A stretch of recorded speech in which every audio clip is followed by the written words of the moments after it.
Hello everyone, I'm very happy to be with you. I'm Gisela Alvarado, Senior Associate at Sagardoy, and it's a real pleasure for me to introduce my colleague, my Mexican colleague from Bashan, Mr. Luis Álvarez. So Luis, really nice to be with you. No, I'm very happy to be here with you, Gisela. Thank you very much, Luis. So Luis, we have heard that there have been some trends on reduction of maximum working time in several Latin American countries. In fact, when we see news coming from Chile or from Colombia, these countries have experienced a reduction on the maximum working time. And also there are some developments or at least discussions focused in Peru and also in Brazil. From a Spanish point of view, we only have a draft bill which has not been approved by the parliament yet, and we do not know if this is something that will be implemented in a later stage or not. But mainly, this refers also to a reduction of the maximum working time without this measure involving or implying any kind of reduction of salary on employees. And I have heard that there are some insights on this matter from a Mexican point of view. So what can you share with us on this matter? Absolutely, and Mexico is not the exception. Currently, the Senate, Mexican Senate, has already discussed and approved a constitutional bill trying to amend this reduction in the work week schedule. And now we currently have 48 hours per week, and it's intended to reduce to 40 in a gradual way or scheme. It has been already discussed and approved by the Senate. It has been forwarded to the Chamber of Deputies, which has already approved in the general terms. It's pending to discuss on specific or details of the law. But generally speaking, it's something that will happen.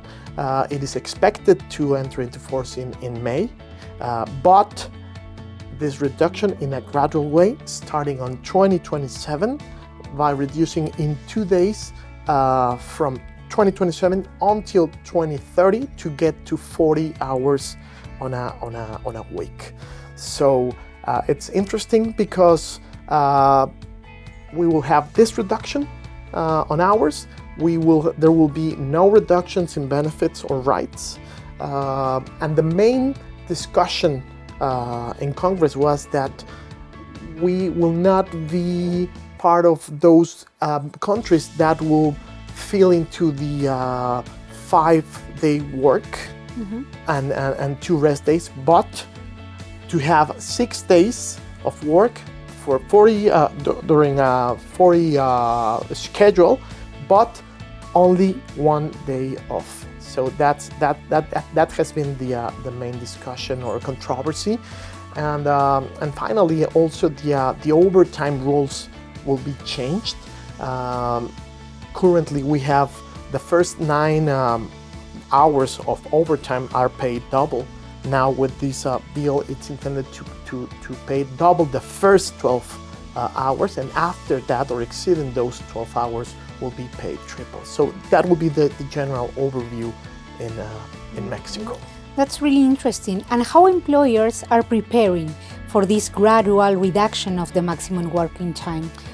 Yeah, that's a good question, and somehow I think companies and employers are somehow getting prepared with this gradual schedule, and since it has been discussed since last year or prior to last year, so the companies are somehow trying to bring pilot schemes in order to see how will that impact from an economic perspective, from a staff perspective. So I think the employers are putting their hands on the work.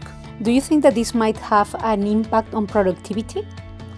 Well, more than productivity, I would say that it will be, from a financial perspective, will be more costly for the companies, because depending on if there are companies that are split based on the number of weekly hours, so if you make the math, probably they will need to adjust or to bring more staff or personnel in order to to meet all those working hours on a given week.